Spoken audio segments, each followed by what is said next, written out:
nervous. Wow. Hoping to hell we could get clear of these people. And it wasn't until the first torpedo hit that I thought we might make it. But when that first torpedo hit, everything came over, covered. Can I just hold you at that point? Now, when this first torpedo hit, I in my position, which was aft, I was showered with the word shit. No, it just came over. Now that hit in the between the boiler, forward boiler and forward engine room with dire circumstances. The ship just stopped. People were beginning to run around. The forage gun was just firing. They'd run out of ammunition. They was firing practice rounds and star shell. So the situation pretty hopeless. Then the second torpedo hit. The ship just lifts. It's a 7,000 ton ship, perhaps not 7,000 tons. You just wonder how an explosion could lift that massive steel. But yes, you feel the heave.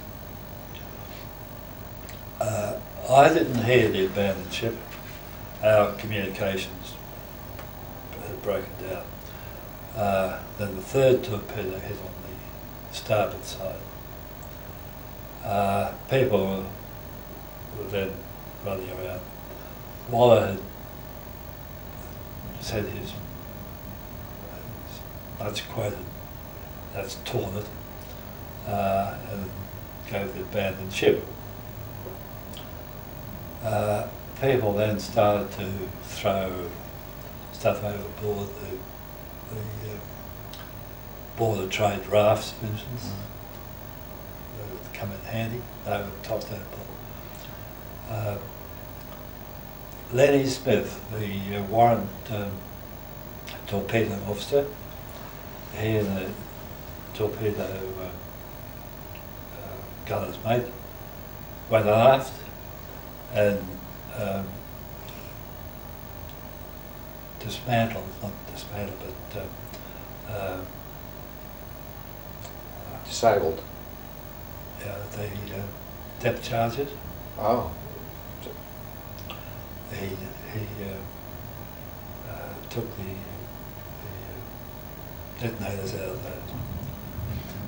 those. And then I said to my offside, I said, "Come on, you better get out of it." He said, "I haven't got my west." I said, "Well, you better hurry up and get it." I had mine on. And going down from the platform, I semi-inflated. I blew into this, and I suppose it would be semi-inflated. Got down on the quarter deck. People had jumped overboard, and you could hear the shouts of the water. And I straddled the guardrail, looked down, and I saw one of the propellers turning. I said, "Well, that's not for me." So I went further forward.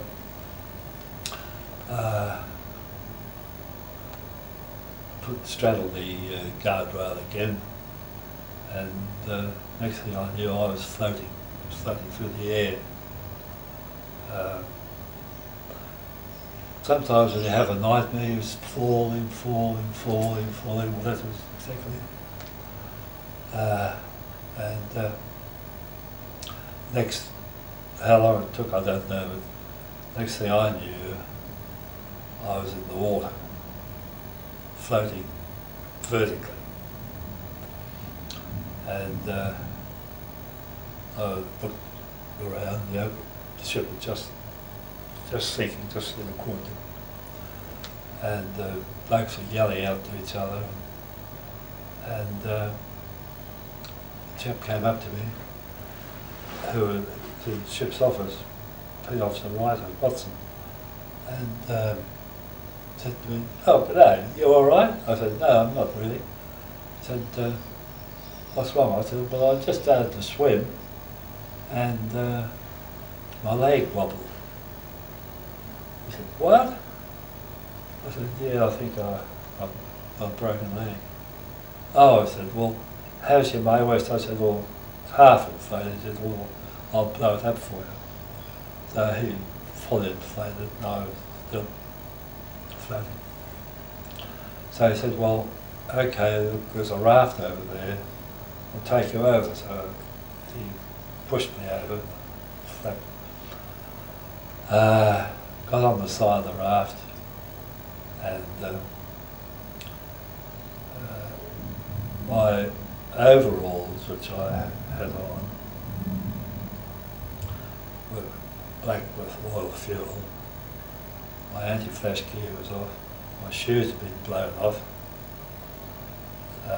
And I was sitting there. Every time the raft rolled, the leg would catch. So up came Bob Collins, leading seaman. So he said, "How you going?" I said, "I've got a broken leg." "Oh, no." He said, "What can we do?" I said, "Well, let's first thing get some splints." "Oh," he said, "Well, just as well I've got my knife." So he swam around and got some wreckage, Japanese writing still on it, wreckage, split packing case.